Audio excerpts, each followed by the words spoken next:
సత్య వాళ్ళ ఇంట్లో అయితే పెళ్లి చూపులు జరుగుతూ ఉంటాయి. సత్య వాళ్ళ చెల్లిని చూడడానికి అందరూ వస్తూ ఉంటారు. అలా వస్తూ క్రిష్ వాళ్ళందరైతే చాలా హ్యాపీగా ఫీల్ అవుతూ ఉంటారు. ఇక సత్య కూడా చాలా హ్యాపీగా ఫీల్ అవుతూ ఉంటుంది. అప్పుడు పెళ్ళికి వచ్చిన వాళ్ళైతే ఇలా అంటూ ఉంటారు, ఇంతకు ముందే విన్నాము మీ అమ్మాయి ఎవరినో ప్రేమించిందంట కదా, అది నిజమేనా అనేది అడుగుతూ ఉంటారు. ఆ మాటలకి ఇంట్లో వాళ్ళందరైతే ఒకసారిగా షాక్ అవుతూ ఉంటారు.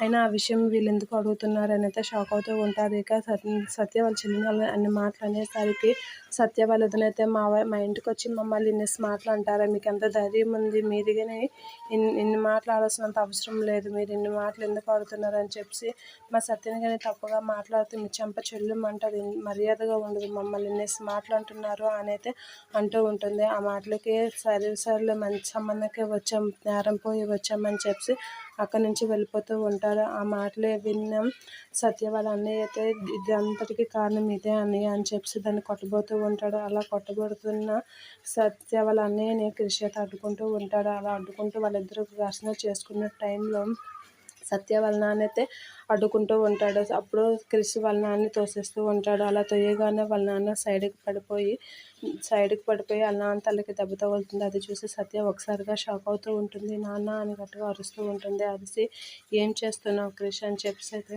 క్రిష్కి కొట్టబోతూ ఉంటుంది. అది చూసి క్రిష్ అయితే ఒకసారిగా షాక్ అవుతూ ఉంటాడు. నువ్వు మనిషిగా మృగానివా, ఏం చేస్తున్నావు అని అయితే కొడుతూ ఉంటాడు క్రిష్. ఆ మాటలకి క్రిష్ అయితే అలా షాక్ అయ్యి సత్యకాశ్ చూసుకుని ఉండిపోతూ ఉంటాడు.